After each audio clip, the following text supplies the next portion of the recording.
Hi, മാളവികയാണേ. ഇന്ന് നമുക്ക് എൻ്റെ ഒരു ഡേ ഇൻ മൈ ലൈഫ് വേണ്ടാലോ. ഇന്നൊരു ഷൂട്ടുള്ള ദിവസമാണ്, അതിൻ്റെ കൂടെ പീരീഡ്സും. അപ്പോൾ ഇന്ന് നമ്മൾ പൊളിക്കും. ആ അങ്ങനെ ഞാൻ രാവിലെ എണീച്ചു. രാവിലെ എന്ന് പറയാൻ പറ്റൂല, നല്ല ലേറ്റായി. കാരണം അടുപ്പിച്ചൊരു 5 ദിവസം നല്ല വർക്കുണ്ടായിരുന്നേ. അപ്പോൾ ആ ദിവസങ്ങളിലെല്ലാം കുറച്ച് നേരത്തെ തന്നെ എണീച്ച് പോവേണ്ടതുണ്ടായിരുന്നു. അപ്പോൾ കുറച്ച് ദിവസമായിട്ട് ഉറക്കമൊന്നും ശരിയായില്ല. അതുകൊണ്ട് തന്നെ ഇന്ന് നല്ല ലേറ്റായിട്ട് എണീച്ചത്. എണീച്ചപ്പോൾ തന്നെ നല്ല വയറുവേദനയും നല്ല ക്ഷീണവും ഉണ്ടായിരുന്നു കേട്ടോ. ഇന്നലെ ഉച്ചയ്ക്ക് വർക്ക് എടുത്തുകൊണ്ടിരുന്നപ്പോഴാണ് കേട്ടോ എനിക്ക് പീരിയഡ്സ് ആയത്. അന്നേരം തൊട്ട് നല്ല പെയിനായിരുന്നു. പിന്നെ അതേപോലെ ഇന്നലെ രാത്രി വരെ വർക്ക് ഉണ്ടായിരുന്നു. അതൊക്കെ കഴിഞ്ഞ് സ്റ്റുഡിയോയിലൊക്കെ വന്ന് അതൊക്കെ എഡിറ്റ് ചെയ്ത് കൊടുത്ത്, പിന്നെ എൻ്റെ കസിൻസൊക്കെ ആയിട്ട് ഒരു ക്രിസ്മസ് പാർട്ടിയൊക്കെ ഉണ്ടായിരുന്നു കേട്ടോ. അപ്പോൾ അതെല്ലാം കഴിഞ്ഞ് വന്നപ്പോഴത്തേക്കും രാത്രി 3 മണിയായി. അപ്പോഴത്തേക്കും ഫുൾ ബോഡി പെയിനും പിന്നെ ക്ഷീണവും നടുവേദനയും മൊത്തത്തിൽ ഒരു അലമ്പ് വരുമായിരുന്നേ. അപ്പോൾ അതൊക്കെ കഴിഞ്ഞ് ഉറങ്ങിയപ്പോഴത്തേക്കും എൻ്റെ പൊന്നേ നല്ല സുഖമായിരുന്നു. പിന്നെ ഇന്ന് രാവിലെ എണീച്ചപ്പം അതിനേക്കാൾ വേദനയും ക്ഷീണവും. അങ്ങനെ വല്ല വിധേന എണീച്ച് വന്നപ്പോഴാണ് അടുത്ത ആൾ വിളിച്ചിട്ട് വൈകിട്ട് വർക്കുണ്ടെന്ന് പറഞ്ഞത്. ഹാ, അങ്ങനെ എൻ്റെ കാര്യത്തിൽ ഒരു തീരുമാനമായി. അങ്ങനെ അതിന് പോകാൻ വേണ്ടി റെഡി ആവുകയാണ് കേട്ടോ. പീരീഡ്സ് ആവുന്നതിൻ്റെ ആദ്യത്തെ 3-4 ദിവസം രാവിലെ എണീച്ച് കുളിക്കും കേട്ടോ. അത് പക്ഷേ പണ്ടത്തെ ആൾക്കാർ പറയുന്ന ആചാരമൊന്നുമല്ല, എനിക്ക് പണ്ട് തൊട്ടേ അതാ ശീലം.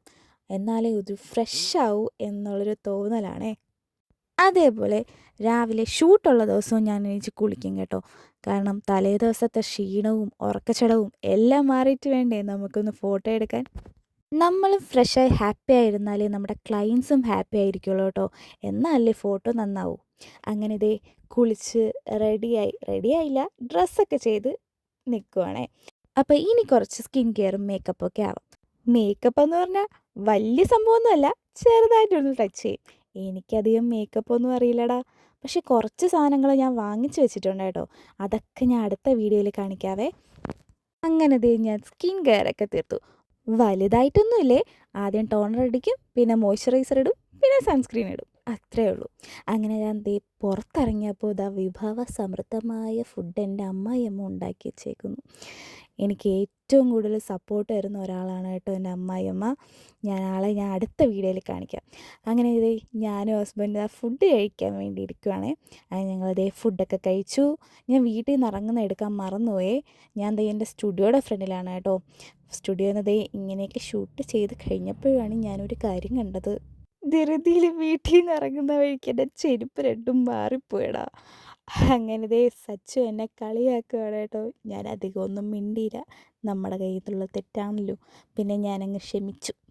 പിന്നെ ഞങ്ങൾ പോയി വീട്ടിൽ നിന്ന് ചെരുപ്പൊക്കെ ഇട്ടു. പക്ഷെ അതൊന്നും വീഡിയോ എടുക്കാൻ പറ്റിയില്ല കേട്ടോ, മറന്നുപോയി.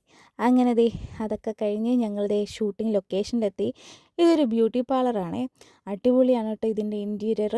അപ്പം ഇവിടെ വെച്ചിട്ടാണ് നമ്മുടെ ബ്രൈഡിൻ്റെ ഷൂട്ട്. ഇന്ന് എനിക്ക് ഷൂട്ടില്ല, സച്ചുവിന് മാത്രമേ ഷൂട്ടുള്ളൂ. അതുകൊണ്ട് ഞാൻ രക്ഷപ്പെട്ടു.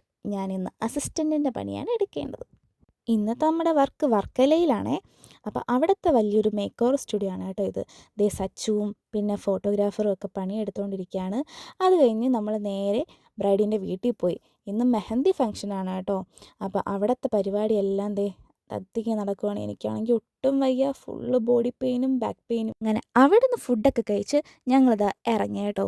എന്തായാലും വർക്കലയിൽ വന്നതല്ലേ, നമുക്കൊന്ന് പൊളിച്ചിട്ട് പോകാമെന്ന് വിചാരിച്ചു. അവിടെ ശിവഗിരിയിൽ പ്രോഗ്രാമൊക്കെ നടക്കുകയല്ലേ. അങ്ങനെ അതിൻ്റെ ഫ്രണ്ടിൽ കൂടെയാണ് നമ്മൾ പോയത്. അപ്പോൾ ഇതൊക്കെ കാണുമ്പോൾ നമ്മളെങ്ങനെയാണ് ഇറങ്ങാതിരിക്കുക. യഥാർത്ഥത്തിൽ ഇറങ്ങാനുള്ള പ്രചോദനം ഇതൊന്നും അല്ല കേട്ടോ.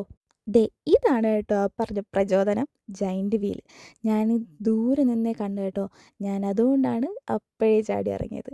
എനിക്കിതെന്തോ ഭയങ്കര ഇഷ്ടമാണ്. അങ്ങനെ ഇതിൽ കയറാനുള്ള നടത്തമാണ് ഈ നടക്കുന്നത്. ഞങ്ങളങ്ങ് ദൂരെ ആട്ടോ വണ്ടി ഇട്ടത്. കാരണം ഒരു സൈഡിലും സ്പേസ് ഇല്ലായിരുന്നു. 2 വീലേഴ്സ് മാത്രം വയ്ക്കാനുള്ള സ്പേസേ ഉള്ളൂ. അങ്ങനെ ഞങ്ങൾ കുറച്ച് ദൂരെ കൊണ്ടുപോയി വണ്ടി പാർക്ക് ചെയ്തിട്ട് നടന്നാണ് വന്നത്. ദേ ഈ കാണുന്ന സാധനത്തിലാണ് ഞങ്ങൾ ആദ്യം കയറിയത്. ഒട്ടും പേടിയില്ലെന്ന് നിങ്ങൾക്ക് ഞങ്ങളുടെ മുഖം കണ്ടപ്പോൾ മനസ്സിലായില്ലേ. പക്ഷേ ഞങ്ങൾ അതിൽ കയറുന്ന വീഡിയോ ഒന്നും എടുത്തില്ല കേട്ടോ. അങ്ങനെ ദേ നമ്മുടെ ആയിട്ട് എത്തി കേട്ടോ.